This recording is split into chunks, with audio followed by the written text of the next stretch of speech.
up was the way that we do this nominating process of starting with Iowa and New Hampshire. And, you know, putting the race or ethnicity of candidates aside for a second, if I told people out there, if you didn't know anything about the Iowa caucus, and I said to you, okay, look, this is how we're going to start this process. You know, you can only vote on one day at 7 o'clock in the evening. There's no early voting. There's no secret ballot. So you can't, you know, you can't have a secret ballot on how you're voting. You have to declare in front of everybody how you're voting. People would think that Republicans designed the Iowa caucus. So I very much see this as in keeping with our push in the Democratic Party for greater ballot access and voting rights, that we change the way that we do our presidential nominating process. I don't believe that we should have these caucuses.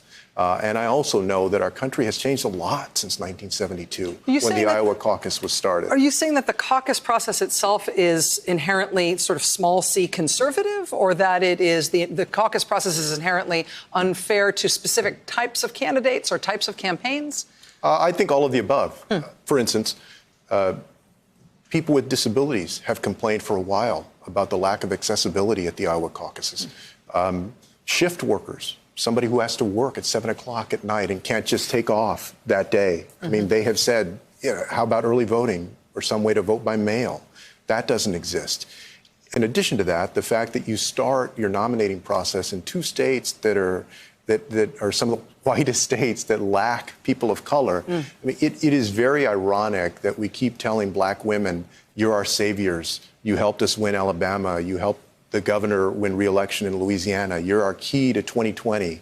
And we see what happened in 2016, that Trump won because African-American turnout fell from 66% 4 years earlier to 59.5%, including in places like Philadelphia, in Detroit, in Milwaukee, which are important in those three states, those states that we always obsess about.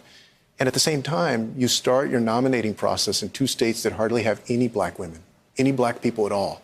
It doesn't make any sense. And it was so weird because voicing that opinion was almost considered more radical in the Democratic Party, saying maybe Iowa and New Hampshire shouldn't go first than to say that we should have single-payer health care or something. It doesn't make any sense.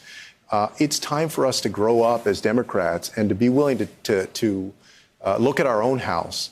We have to complain and take action and file suit when Republicans trample on voting rights, but we can't stop there. We actually have to improve how we do things as well, or else there's a little bit of hypocrisy there. I was willing to call that out. And you know what? Just because this presidential campaign is over doesn't mean that I'm not going to continue to call that out. Hey there, I'm Chris Hayes from MSNBC. Thanks for watching MSNBC on YouTube. If you want to keep up to date with the videos we're putting out, you can click subscribe just below me or click over on this list to see lots of other great videos.